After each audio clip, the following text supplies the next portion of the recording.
Penguin Island, by Anatole France. Book 3. The Middle Ages and the Renaissance. Book 3, Chapter 4. Letters. Johannes Talpa. During the minority of King Gun, Johannes Talpa, in the monastery of Beargarden, where at the age of 14 he had made his profession, and from which he never departed for a single day throughout his life, composed his celebrated Latin chronicle in 12 books, called De Gestis Penguinorum. The monastery of Beargarden lifts its high walls on the summit of an inaccessible peak. One sees around it only the blue tops of mountains, divided by the clouds. When he began to write his Gesta Penguinorum, Johannes Talpa was already old. The good monk has taken care to tell us this in his book. "My head has long since lost," he says, "its adornment of fair hair, and my scalp resembles those convex mirrors of metal which the Penguin ladies consult with so much care and zeal. My stature, naturally small, has with years become diminished and bent. My white beard gives warmth to my breast." With a charming simplicity, Talpa informs us of certain circumstances in his life and some features in his character. "Descended," he tells us, "from a noble family, and destined from childhood for the ecclesiastical state, I was taught grammar and music. I learned to read under the guidance of a master who was called Amicus, and who would have been better named Inimicus. As I did not easily attain to a knowledge of my letters, he beat me violently with rods, so that I can say that he printed the alphabet in strokes upon my back." In another passage Talpa confesses his natural inclination towards pleasure. These are his expressive words: "In my youth the ardour of my senses was such that in the shadow of the woods I experienced a sensation of boiling in a pot rather than of breathing the fresh air. I fled from women, but in vain, for every object recalled them to me." While he was writing his chronicle, a terrible war, at once foreign and domestic, laid waste the Penguin land. The soldiers of Crucha came to defend the monastery of Beargarden against the Penguin barbarians, and established themselves strongly within its walls.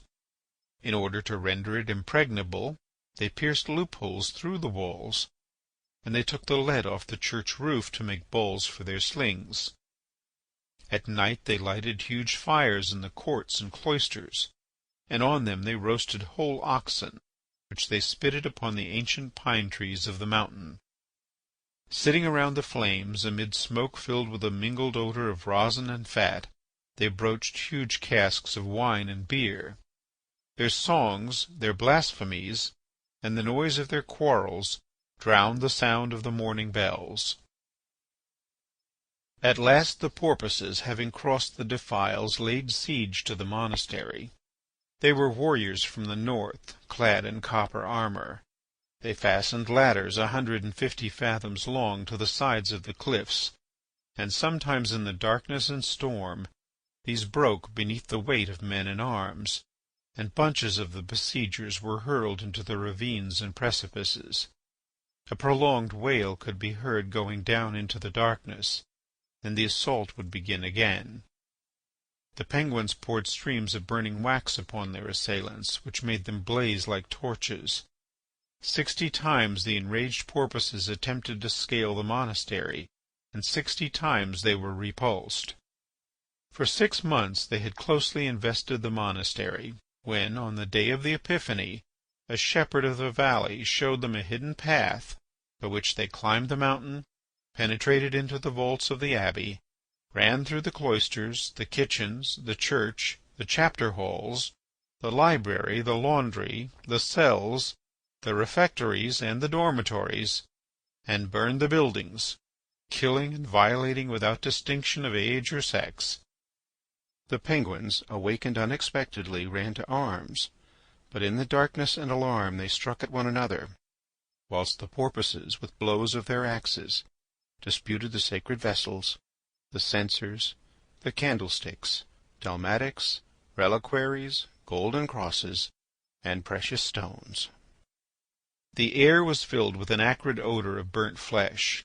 Groans and death cries arose in the midst of the flames, and on the edges of the crumbling roofs monks ran in thousands like ants and fell into the valley.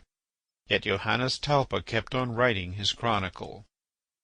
The soldiers of Crucha retreated speedily and filled up all the issues from the monastery with pieces of rock, so as to shut up the porpoises in the burning buildings.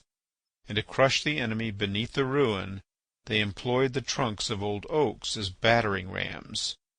The burning timbers fell in with a noise like a thunder, and the lofty arches of the naves crumbled beneath the shock of these giant trees when moved by 600 men together.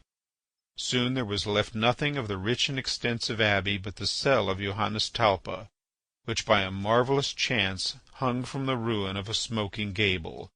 The old chronicler still kept writing. This admirable intensity of thought may seem excessive in the case of an annalist who applies himself to relate the events of his own time. However abstracted and detached we may be from surrounding things, we nevertheless resent their influence.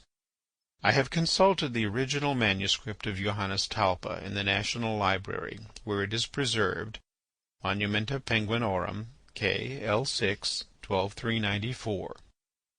It is a parchment manuscript of 628 leaves. The writing is extremely confused. The letters, instead of being in a straight line, stray in all directions, and are mingled together in great disorder, or, more correctly speaking, in absolute confusion. They are so badly formed that for the most part it is impossible not merely to say what they are, but even to distinguish them from the splashes of ink with which they are plentifully interspersed. Those inestimable pages bear witness in this way to the troubles amid which they were written. To read them is difficult. On the other hand, the monk of Beargarden style shows no trace of emotion.